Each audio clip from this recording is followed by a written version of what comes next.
औज़ुबिल्लाहि मिनश्शैतानिर्रजीम बिस्मिल्लाहिर्रहमानिर्रहीम। अस्सलामु अलैकुम वरहमतुल्लाहि वबरकातुहू। मैं उम्मीद कर सकता हूँ कि अल नूर मीडिया के नाज़रीन बिल्कुल खैर वफ़ियत से होंगे।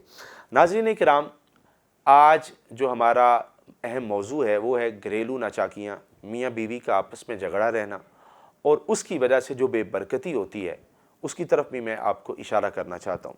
नाज़रीन किराम, सुना तो होगा कि इत्तफ़ाक़ में बरकत है, और अगर ये बरकत ना हो तो यकीनन इंसान जिस बेबरकती की वजह से घर में पैसा तो आना पर बरकत ना होना, रिस्क होना पर उसमें बरकत ना होना, औलाद होना पर बरकत ना होना, ये सब कुछ एक ना इत्तफ़ाक़ी होती है जिसकी वजह से अल्लाह रब्बुल इज़्ज़त ये तमाम समरात, बरक़ात, रहमतें उठा लेता है।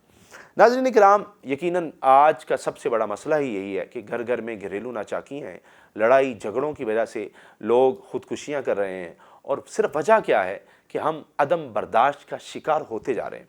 हमारे अंदर वो एक ऐसा मेयार नहीं रहा कि हम किसी की बात को सुन सकें, कोई हदायत वाली बात ही हो तो हम उसको सुन के अदम बर्दाश्त का शिकार होते हैं, और बिल आखिर हम दिलों में नफाक पैदा कर कर एक दूसरे की जड़ें काटने पर शुरू हो जाते हैं। नाज़रीन किराम, एक दफ़ा ये करने से पहले ज़रूर सोचिएगा कि आप जिस लड़ाई का, झगड़े का शिकार हैं उसकी वजह से आपके घर में जो है ना इत्तफ़ाक़ी की वजह से कितनी बेबरकती है। घर में रिस्क तो आता है पर बरकत नहीं, पैसा तो होता है पर उसमें बरकत नहीं।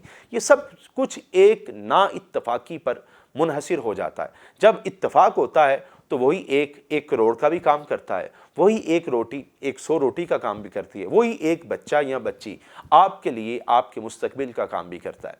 तो नाज़रीन किराम, ये जो मियाँ बीवी का झगड़ा, घरेलू नाचाकियाँ, भाई बहनों के झगड़े, ये सिर्फ़ और सिर्फ एक हसद की नज़र हो जाते हैं, और वो हसद कोई और नहीं करता, वो कुछ हमारे होते हैं, कुछ अपने होते हैं, कुछ पराए होते हैं। अल्लाह रब्बुल इज़्ज़त से मैं उम्मीद करता हूँ, ये दुआ है कि अल्लाह रब्बुल इज़्ज़त हमारे नाज़रीन जितने भी इस वक्त पूरी दुनिया के अंदर हमारा प्रोग्राम देखा जाता है, मैं दुआ करता हूँ कि अल्लाह रब्बुल इज़्ज़त हम सबको हासिदीन की हसद से महफूज रखे और नज़र बद से महफूज रखे।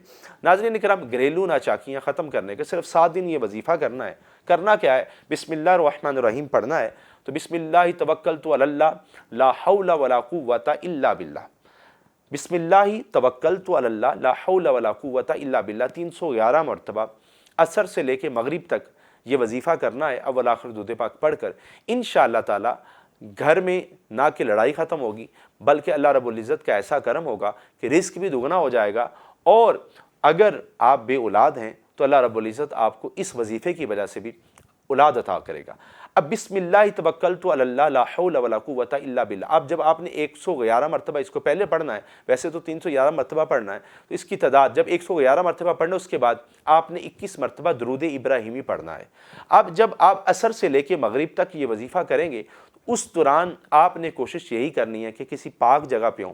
अगर मर्द है तो कोशिश करें कि वो किसी ऐसी मस्जिद में हो जहाँ पे सुकून से वो बैठकर इबादत ये कर सके। अगर ख़वातीन हैं तो घर में यकीनन एक जगह मखसूस होती है जिसमें हम सब बैठ के अल्लाह रब्बुल इज़्ज़त को याद करते हैं, अपने रब के यहाँ सजदा करते हैं और अल्लाह रब्बुल इज़्ज़त को मनाते हैं, तो वहाँ पर बैठकर वो ख़वातीन वजीफ़ा करें। इंशाअल्लाह ताला इससे आपकी घर की हर किस्म की लड़ाई झगड़ा ख़त्म हो जाएगा और अल्लाह रब्बुल इज़्ज़त आपके रिस्क में भी बरकतें अता फ़रमाएगा। मैं उम्मीद कर सकता हूँ कि आपको ये हमारा पैगाम यकीनन बहुत पसंद आएगा। इसके बावजूद भी अगर आप परेशान हैं तो आपकी स्क्रीन पर हमारा नंबर है, आप हमसे रब्ता कर सकते हैं।